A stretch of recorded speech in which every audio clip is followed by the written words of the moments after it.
And yeah, it's a pleasure to be invited along to talk this evening. It's quite a broad agenda in terms of drug policy, a new dawn for drug policy, and linking that in with criminal justice as well. And as Caitlin said, my name is Peter Krykant. I work for the charity Cranston, which is a harm reduction and social justice charity, working across England and delivering frontline services to people who use drugs who are experiencing maybe some issues around that. And what I've come to sort of understand actually in recent times is, one of the first things that we tend to ask people when they show up for support, if they're having issues with, their drug uses, what types of drugs they're taking, how many drugs they're taking, and we don't really focus down on, the social determinants around that, in terms of housing, health, and welfare. And that's really where we should be starting. The common phrase that you often hear from the political establishment around drugs in Scotland and many other countries is that we should treat drugs as a health issue and not a criminal justice issue. What my belief is actually for most people, we shouldn't treat drugs as a health issue or a criminal justice issue, because it's neither for most people, neither health or criminal justice. It's a right of bodily autonomy for people to be able to choose to take those drugs. And the system that we've currently got set up at the moment places anybody who wants to take what are currently deemed as illicit drugs in a really dangerous situation, because they're completely controlled by criminal gangs with no content control, no regulation, and you just don't know what you're taking. And that goes for all types of substances. And, I'm looking forward to hearing from Andy later, because I've done a lot of work with Anyone's Child around this, and campaigning for regulation, and I recently organised a conference, the Social Justice Conference, and one of our speakers was Dr. Carol Hart, and he spoke about drug exceptionalism, and that's what we have, like we have this drug exceptionalism where certain drugs are deemed to be much more acceptable than others. So as an example, we will see drugs like cannabis being regulated currently in the US and Canada, taken over by corporations and capitalism, but becoming more and more acceptable around the world, where other drugs like cocaine and heroin become less and less acceptable because we make certain drugs acceptable, as we have seen and we've done consistently with alcohol, and nicotine, etc., for such a long time. But the reality is that, if I want to go into, a bar, have a vodka, I can do that. I can know exactly what's in it, the exact content of that drug.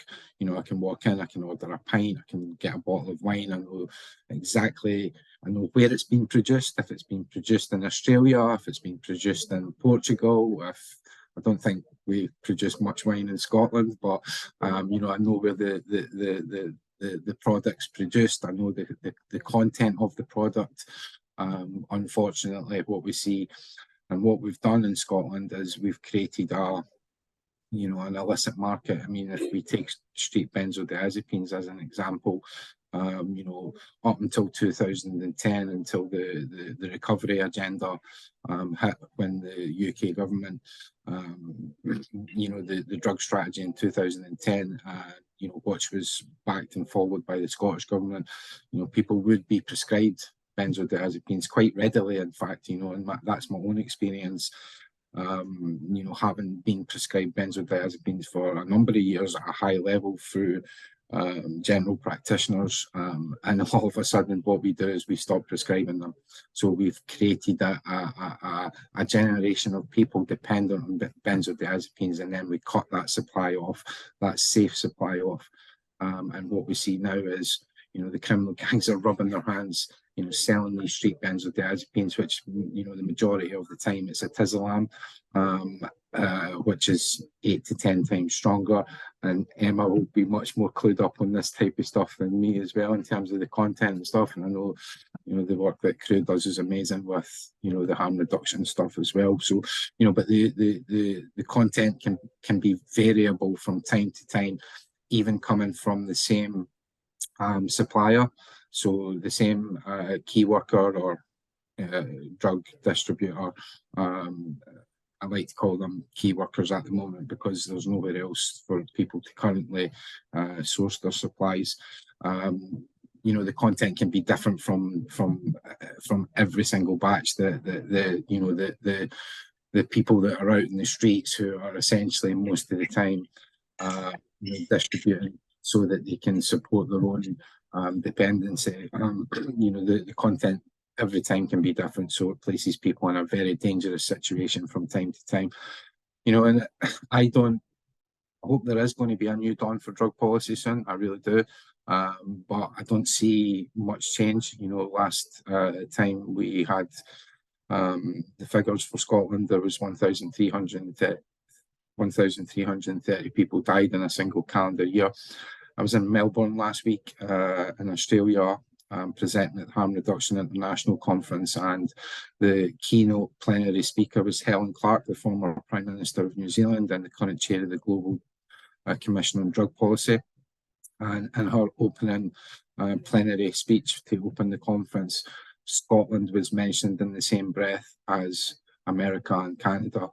And the really worrying situation is that we don't have things like fentanyl, like synthetic opioids in our heroin supply, which is, you can't even get heroin in Canada now. And it's pretty rare in America and parts of America as well. It's all synthetic opioids, which can be up to 50 times stronger than, Scotland's current heroin supply. And we're not in a position to deal with that. We don't have harm reduction initiatives like overdose prevention centres or drug consumption facilities in place. We don't currently at the moment have any drug checking facilities or drug testing facilities, and we have a massively over-medicalised treatment system. And for me, this is one of the most frustrating things that doesn't get talked about publicly. You don't see it in the newspapers, you don't see it in the TV, you don't hear about the government talking about it. But we've currently got a diamorphine-assisted treatment service in Glasgow, which is costing millions and millions of pounds to deliver through a fully medicalised model. And if we look to the old British system, before pre-1971, before the the Misuse of Drugs Act came in, people were given diamorphine, as a take-home medication, and there's still some legacy patients on that in the UK, but it's very few and far between, and there's much more constructive and less expensive ways to deliver, a safe supply medication and a safe supply medication to people that could simply be put in place by the Scottish Government. But for me, the reality is that the Scottish Government will continuously fall back on the Misuse of Drugs Act and the fact that they can't do this. Where in actual fact, with health being fully devolved and policing and crime being fully devolved, there's certain things and many, many things that could be done that are just simply not being done at the moment, and overdose prevention centres are one of those. As Caitlin mentioned, I set up one which was unsanctioned. It was funded through members of the public. It cost £25,000 to run the service for a total of 12 months.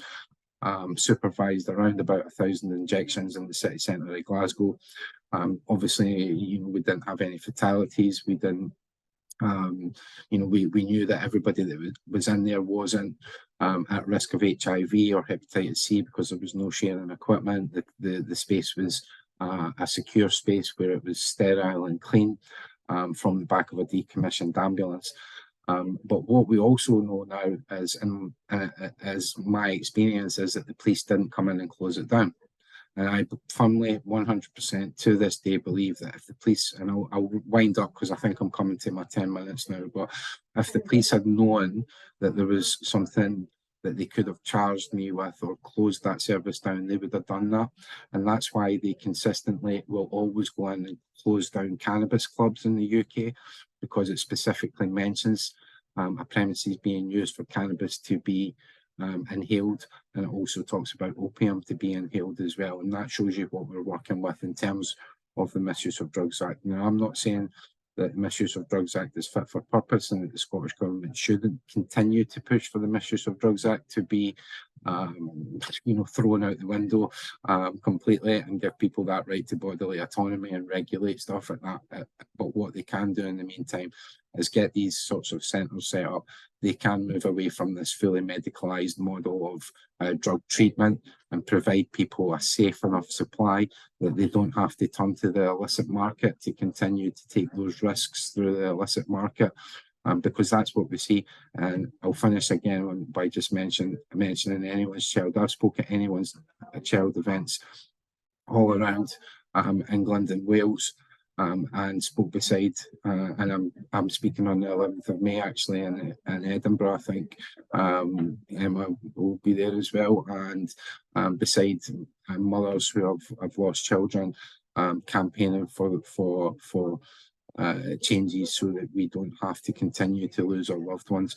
I've lost many loved ones. I've been directly impacted by the chaotic, archaic war on drugs, and finally through the community of harm reduction and the people that surround me with drug policy, I have the freedom and the health and the ability to stand up and be counted and say what my truth is and what I believe the truth should be, that we can no longer be driven by this agenda of everybody has to be drug free, that we can have a society that's fairer, healthier, and gives people the bodily autonomy and right to do what they want with their own bodies.